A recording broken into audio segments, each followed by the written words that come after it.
যে ওই দিল্লির নির্দেশনায় হিন্দুস্তানের পরিকল্পনায় আওয়ামী লীগের রেখে যাওয়া অসমাপ্ত কাজের জন্য বিএনপি আছে, যেটা আমরা চাই না। ধন্যবাদ।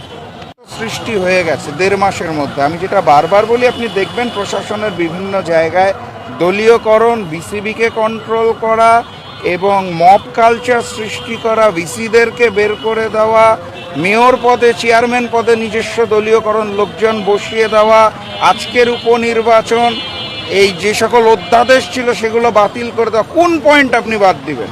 সবগুলোই স্বৈরাচারের নমুনা।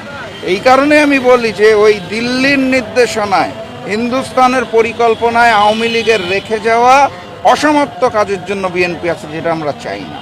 ধন্যবাদ।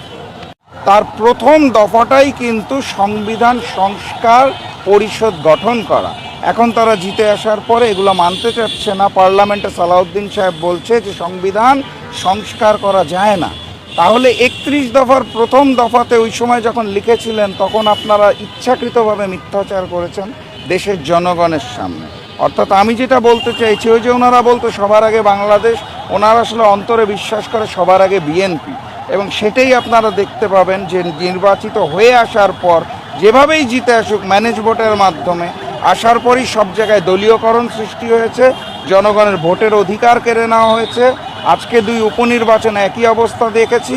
ইউনিভার্সিটির ভিসিদেরকে বের করে দলীয়করণ করা হচ্ছে, প্রশাসনের সব জায়গায় দলীয়করণ করা হচ্ছে।